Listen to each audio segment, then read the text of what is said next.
2024 లేదా 25లో డిగ్రీ లేదా బీటెక్ చదివారా? సాఫ్ట్‌వేర్ జాబ్ కోసం ఎదురు చూస్తున్నారా? అయితే కోడ్‌జ్ఞాన్ 100 డేస్ కోర్సులో చేరండి, జాబ్ సాధించండి.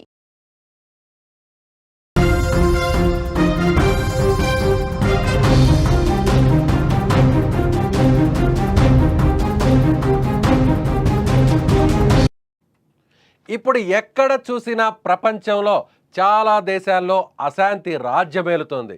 ఎక్కడ చూసినా యుద్ధాలు, నిరసనలు, ఆందోళనలతో గందరగోళం నెలకొంది. ఒకవైపు నేపాల్, మరోవైపు ఫ్రాన్స్లో అల్లర్లు కొనసాగుతున్న వేళ లండన్ వీధుల్లో ఇప్పుడు నిరసనలు హోరెత్తుతున్నాయి. వలసలకు వ్యతిరేకంగా ఆ దేశ ప్రజలు గళమెత్తారు. భారీగా లండన్ వీధుల్లోకి వచ్చి నిరసనలు చేస్తున్నారు. వలసల వల్ల తమ దేశంలో ఉద్యోగ అవకాశాలు తగ్గిపోతున్నాయని, సామాజిక సమస్యలు పెరుగుతున్నాయని వారు ఆందోళనకు దిగారు. ఈ నిరసనకారులు తమ డిమాండ్లను గట్టిగా వినిపించడానికి నినాదాలు చేస్తూ ప్లకార్డులు పట్టుకొని నగరంలోని ప్రధాన వీధుల్లో ఊరేగారు.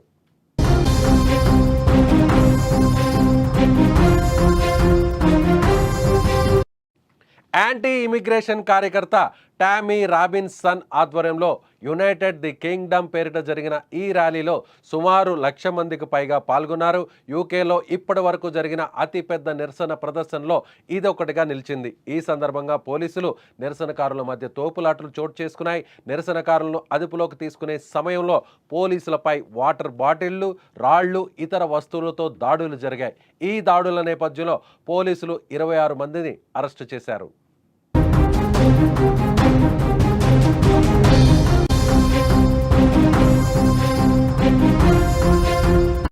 ఇప్పుడు వలసల సమస్య బ్రిటన్ రాజకీయాల్లో ప్రధాన చర్చా విషయంగా మారింది.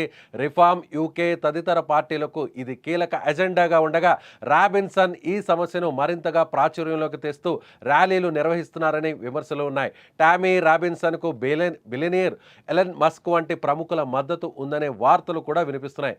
లండన్లో జరిగిన ర్యాలీలో నిరసనకారులు అమెరికా టోపీలు ధరించడమే కాకుండా ఇజ్రాయెల్ జెండాలు కూడా ప్రదర్శించారు. మరోవైపు యాంటీ ఇమిగ్రేషన్ నిరసనకారులు union flag, Saint George cross జెండాలను ఎగరవేస్తూ తమ వ్యతిరేకతను వ్యక్తం చేశారు.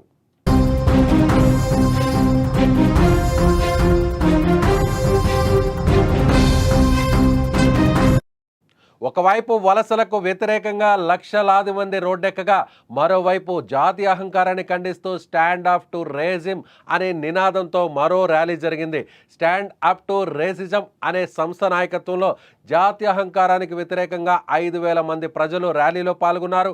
ఈ ర్యాలీలో పాల్గొన్న వారు సమాజంలో సమానత్వం, ఐక్యతను ప్రోత్సహించాలని కోరారు. వివిధ జాతులు, సంస్కృతుల ప్రజలు ఒకే దేశంలో సామరస్యంగా జీవించాలని వారు పిలుపునిచ్చారు. ఈ ర్యాలీలో పాల్గొన్నవారు శాంతియుతంగా తమ నిరసనను తెలియజేశారు.